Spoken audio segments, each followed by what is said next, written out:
thanks for watching. I hope you had a good 4th of July weekend and were able to celebrate some form and just enjoy the freedoms we have in this country. And just wanted to make a couple prayer requests known. David Holman's brother passed away this last week. So if you'd keep the Holman family in your prayers, that would be appreciated as they are mourning his passing. And as David also mentioned, his niece's brother-in-law, Omar, has colon cancer and is really progressive, and so they've asked for prayer for Omar as well. So if you would lift those up with me, let's just pray for them right now. Dear Heavenly Father, we thank you for your great love for us, that you listen to our prayers and that you care for us deeply. We know we can lean on you in times of heartache and loss, and we just ask that you would lift up the Holman family as David, his brother, has passed away. We ask that you would lift them up, comfort them during this time, Lord. We also pray for Omar and colon cancer and the procedures that are going on and the things that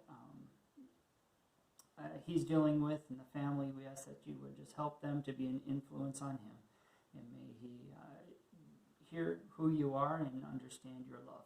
And we just thank you for the opportunity we have just to come before you and worship you and praise your name. And we know that you are the great I am. In your name we pray. Amen. So Daniel chapter 10, we took a look, and it was Daniel's prayer, and then that led into Daniel in this vision being explained by this angel, and this angel talking to Daniel and just explaining there's a lot of things that we don't see and we don't know that are going on. And so he says, I will reveal these things, but I was held up, and talking about spiritual warfare and the things that are going on that we don't understand or don't know. And it's great to know that we serve a God that is beyond it all. And so last week our challenge was just to know that God is in control of even the unseen and the unknown, and to serve him full-heartedly, and that should give us a confidence then to share God's good news with all of those around us, and to just invest in lives knowing that we do have the answers in these times, and we can point people to Christ by the things we say and the things we do, and just being God's hands and feet. So this week we're moving into chapter 10, and it gets into the interpretation of the vision that Daniel had, and this vision is explained as it terrified Daniel once again as he's pleading with God.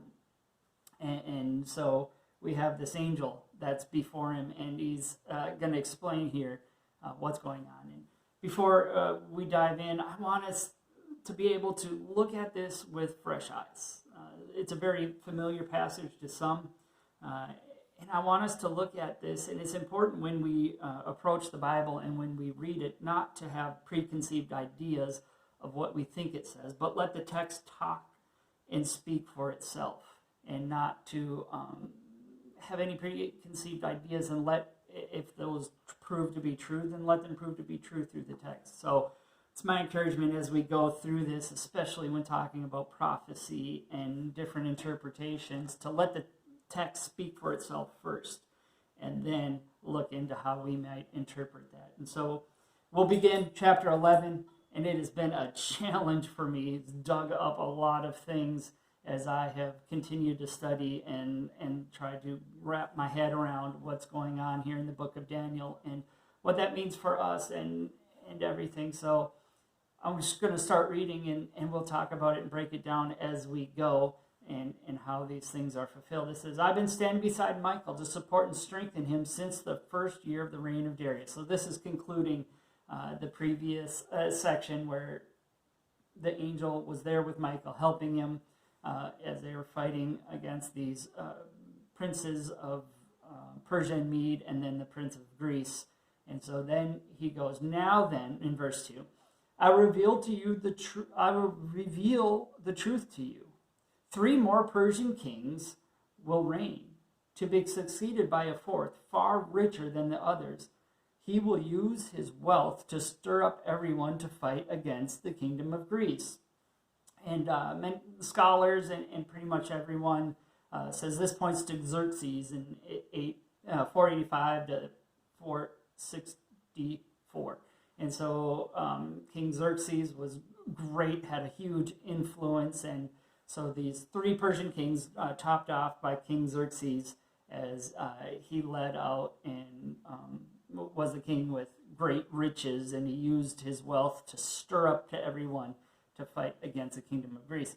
Then a mighty king will rise to power who will rule with great authority and accomplish everything he sets out to do.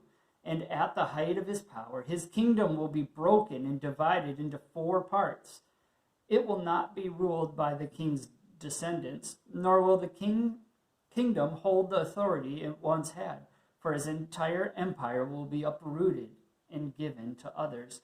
So here we have the 3 Persian kings, and then now it says a mighty king will arise and will rule with great authority, and he will accomplish everything he sets out to do. So this is a very strong and powerful king that does everything he had set out to do. But at the height of his power, where he is got everything under control, he will lose his power, and the kingdom will be broken into 4 divisions. And this points to Alexander the Great. And at the peak of his kingship, he had won all of the known world, everything he had sought out to do. And then, as we know in history, suffered Great Depression, alcoholism, and other things. And these devices ended his life. And so, because of that, he had no descendants. He didn't have any children or anything to take over the empire. So it was broken up to his 4 generals. In Macedonia, Antipater and his son were the ones who took control of Macedonia. Thrace in Asia Minor was controlled by Lysimachus. The rest of Asia, except for Syria and Palestine, were ruled by Seleucus Nictor, and Egypt and Palestine by Ptolemy. So those are the 4 divisions that are broken up. And the one that we're going to, the rest of the chapter really focuses on is the last 2. And we'll get into that as we go on. In verse 5 it says, "The king of the south will increase in power, but one of his own officials will become more powerful than he, and will rule his kingdom with great strength." And this is commonly seen at points to Ptolemy, who is the king of the south. So here it's setting up this king of the south who rises up with great power. In verse 6 it says, "Some years later an alliance will be formed between the king of the south and the king of the north and the king of the south. The daughter of the king of the south will be given in marriage to the king of the north to secure an alliance. But she will lose her influence over him, and so will her father. She will be abandoned along with her supporters." So here in history, we can look at Antiochus II was to marry Berenice, the daughter of Ptolemy II. And he was already married, and he was married to Laodice. She was very powerful and didn't like this idea of her just being divorced and thrown away so that he could marry Berenice. So she revolted and killed Berenice and her infant son, the son of Ptolemy II. And then she organized a coup which put her in power as queen, because Seleucus II was too young to rule. So here we have this weird drama that's going on. The king Antiochus is to marry Berenice and then divorce his former wife, which she didn't like and had a lot of power. So she rose up, killed the new queen and the infant son, and then started this coup and rose up and became queen because her son wasn't old enough to rule yet. And that fulfills this section that it was just talking about this turmoil within. In verse 7 it says, "Then one of her relatives becomes king, but when one of her relatives becomes king of the south, He will raise an army and enter the fortress of the king of the north and defeat him. When he returns to Egypt, he will carry back their idols with him, along with priceless articles of gold and silver. For some years afterward, he will leave the king of the north alone. So we have the king of the south coming in and invading the king of the north, and then returning with these precious idols and gold and silver, taking them back to Egypt with him. And for a long time, he left the north alone. And this is commonly known as Ptolemy III, and he avenges his father against Syria, and he waged war from 246 to 241, and then he returned to Egypt with the spoils of the war, which it talks about right there in 7 through 8 of Daniel 11.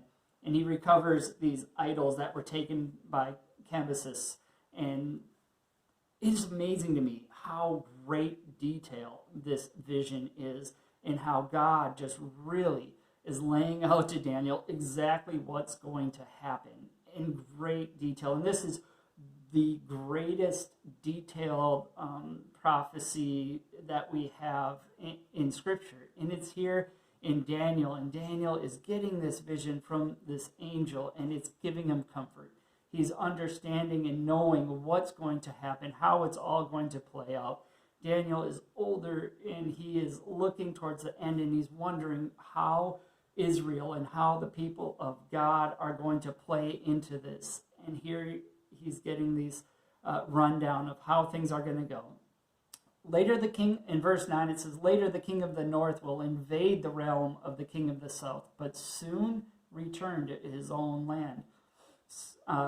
Seleucus regained control of the north, Syria and Phoenician, which is exactly what it talks about. And then verse 10, however, the sons of the king of the north will assemble a mighty army that will advance like a flood and carry the battle as far as the enemy's fortress. Then in a rage, the king of the south will rally against the vast forces assembled by the king of the north and defeat them.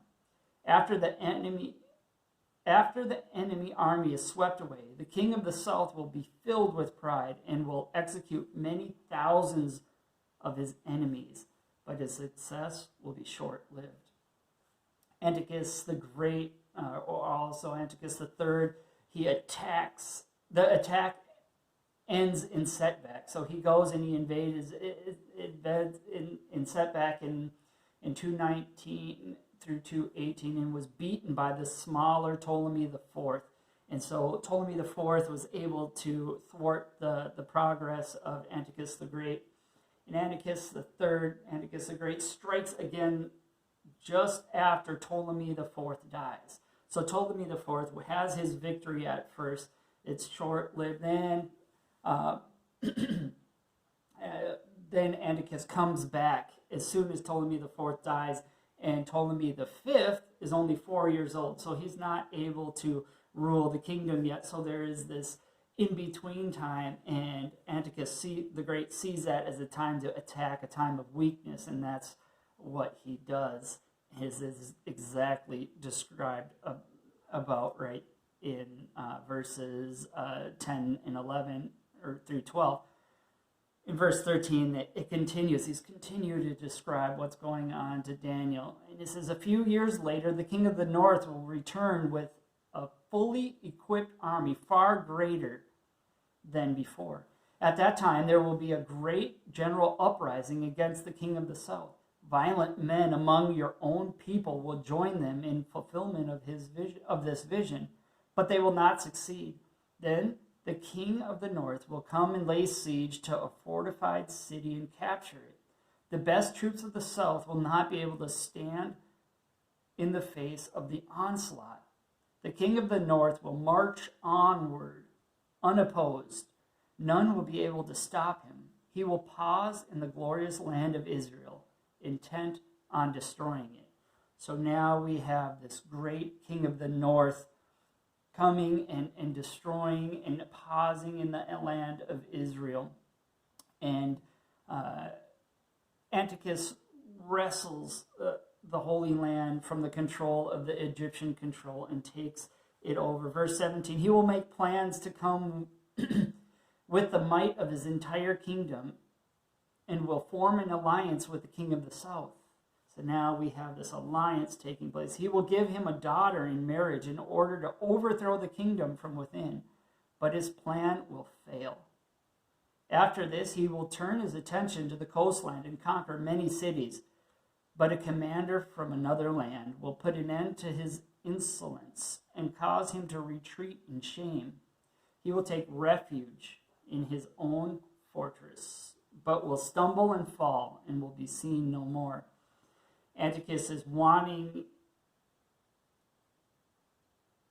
Egypt and gives away his daughter Cleopatra in marriage. So this treaty that between the north and south is fulfilled as Antiochus has a daughter, Cleopatra. Should ring a bell, very famous. She is given to marriage to Ptolemy V in 195 BC. And the hopes was that this would be a treaty and that Antiochus would then be able to take over and have more control. But Cleopatra sides with her new husband and not Antiochus. And so she flopped sides, and she was supposed to betray him within and destroy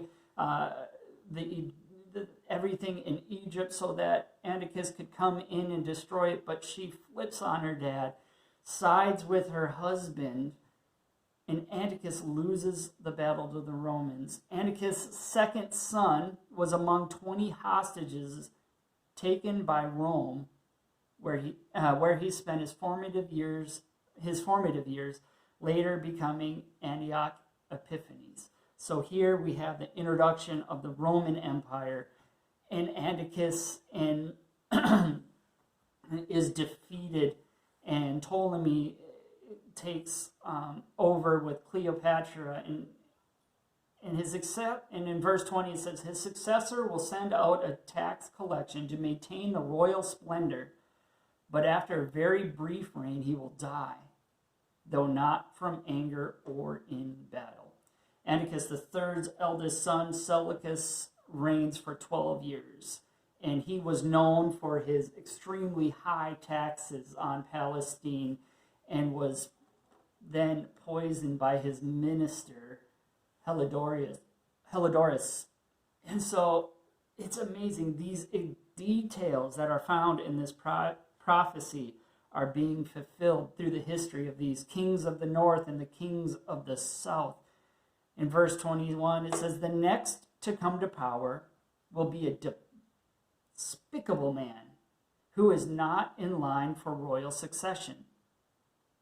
So now we have a new king rising up, and he is not of royal succession. He will slip in when least expected and take over the kingdom by flattery and intrigue. Before him, great armies will be swept away, including a covenant prince.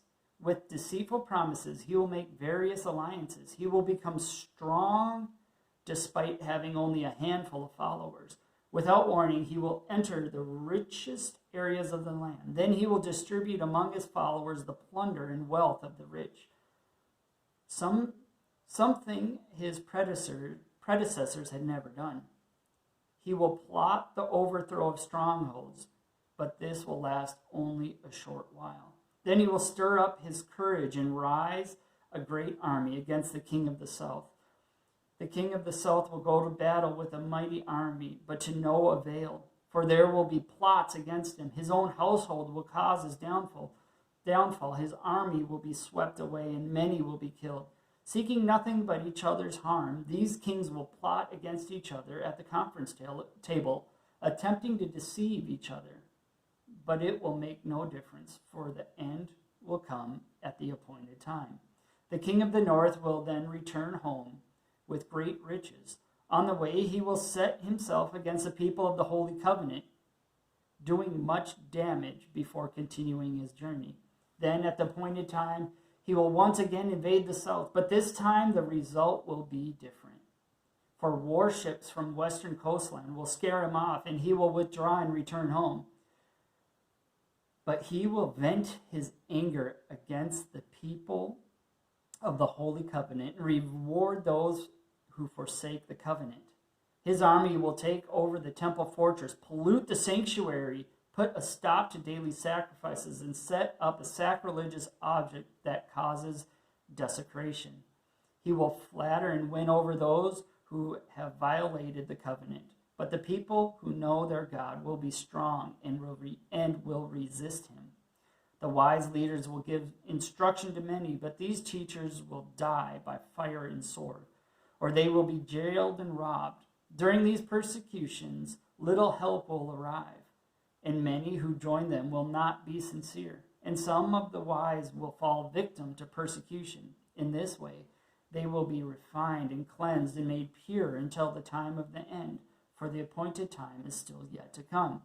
So here the angel is talking about this king that deceives, and this is commonly known as Antiochus Epiphanes, and he forces the Jews to deny their religion as he is attacking the south, and he gets frustrated, and as he withdraws, he goes to Israel, and he takes over, and he persecutes them, and then does it again a second time, and then he does take over the temple, and he sets up sacrifices to himself and to Zeus, and he sacrifices the pigs inside the temple and desecrates it. A great, horrible act. And he forces the Jews. And at the time, the Maccabees, they were refusing this Hellenistic influence. And a lot of the Maccabees stayed true to God and were faithful to him. And they were persecuted for it. And many of them died because of their faithfulness to God, which it just describes to great detail about that happening. And Cleopatra was the last rule of the Macedonian Empire before the Romans took over, as she took and ruled, and then with the Greeks and influence, and you can read about that throughout history. And the last part of this section is greatly debated. The most of this follows to a T exactly what happens in history. And this last section is a little debated, is a lot debated. So I want us to really focus on the text, see what the text says, how it applies to the rest of the chapter and the rest of the book of Daniel. So we're going to read it and just see what it says. It says, "The king will do as he pleases, exalting himself and claiming to be greater than every god, even blaspheming the God of gods. He will succeed, but only until the time of wrath is complete. For what has been determined will surely take place. He will have no respect for the gods of his ancestors, or for the God loved by women, or for any other god, for he will boast that he is greater than them all. Instead of these, he will worship the god of fortresses, a god his ancestors never knew, and lavish on him gold, silver, precious stones, and expensive gifts. Claiming this foreign god's help, he will attack the strongest fortresses. He will honor those who submit to him, appointing them to positions of authority and dividing the land among them as their reward. Then at the time of the end, the king of the south will attack the king of the north. The king of the north will storm out with chariots, charioteers, and a vast navy. He will invade various lands and sweep through them like a flood. He will enter the glorious land of Israel, and many nations will fall, but Moab, Edom, and the best part of Ammon will escape. He will conquer many countries, and even Egypt will not escape. He will gain control over the gold, silver, and treasures of Egypt, and the Libyans and Ethiopians will be his servants.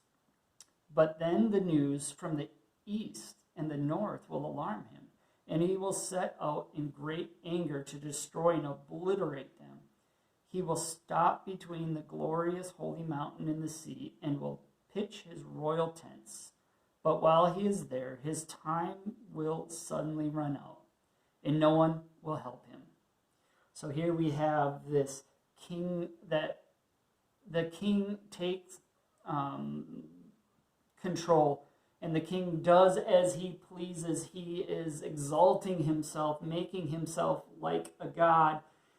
And he succeeds, but only for until the time of the wrath is complete. For what has been determined will surely take place. This reaffirming to Daniel of things are going down. Kingdoms are rising. Kingdoms are falling. There will be another kingdom. And then this section here is the king. Well, who is the king and who is he referencing? As we look at the context of what is going on, and we just had finished talking about this wise leaders that were suffering and persecuted, the Macedonians, at the hand of the northern king and his kingdom and empire that had taken over. And it says, the king will do as he pleases. And the king, textually, it refers back to the king of the north. Well, it doesn't quite fit what Antioch Epiphanes did. It didn't fit exactly what his life looked like. But after that, we can look and see that there's a loss of battle, and this comes back with vengeance, and he takes out the holy people. And it doesn't fit what Antiochus did. He did go after the Jews. He did take over the temple, but that was already talked about in the previous section. And so this is something new, and this is highly debated section. That one interpretation is that this is talking about when Jesus comes back to judge the earth, and that this is in the time where Jesus is reestablishing a new heaven and a new earth. It's possible. A lot of people do think that that's what is happening here, and there's a time gap. But the problem I see with that is it's not evident in the text itself. It just refers to the king. The king will do as he pleases. There isn't an establishment of a new king or a new person in authorities here. So it's referring back to who was in control. And to me, it seems a lot like this king has the characteristics and the things he did really fits with what the Romans were doing. They're egotistical, and they're set out to destroy everyone and everywhere. And they even had taken over Egypt and had gained control of the entire area, and were then set on taking out even more to the north and the east. And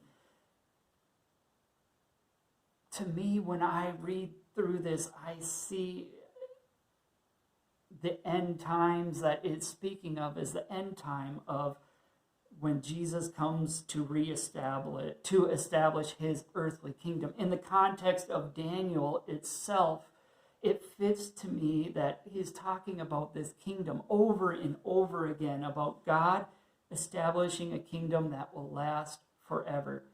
Could it mean that this is talking about Jesus is coming back to judge the earth? Absolutely, it could as well, but I see it fit even more perfectly with a time where Jesus comes and he is born as a baby, and he dies for our sins, and he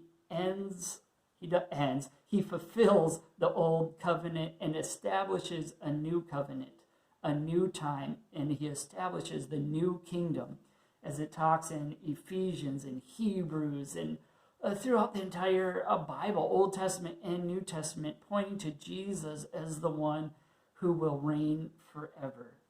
And here in Daniel, with this great prophecy and such detail, talking about everything, we see that the Romans did conquer Israel, and they were in control, and all of these things.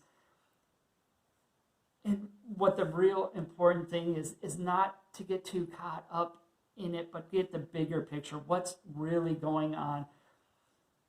The angel is giving interpretation to Daniel. He's telling him what the vision is and what's coming ahead so that Daniel would know that it points to a time where a kingdom that will last forever is happening. And so in that, we can see and know that we are in a time of chaos, and things are all over the place, and we're not sure how things are going to line up or what kingdoms are going to be in control tomorrow. But we know that Jesus died, and he established a kingdom that lasts forever. In him, we have eternity. And when we believe and trust in him, that kingdom is established, and we are a part of it. And his kingdom that is launched as his resurrection is a new kingdom. And we can have confidence and faith knowing that it's not a kingdom of the earth, but a kingdom of heaven and a kingdom that will last forever. So it's my prayer that we have that confidence, knowing that in uncertainty, as Daniel was uncertain what was going on, we can be assured that God is a God of eternity. And in him we have victory.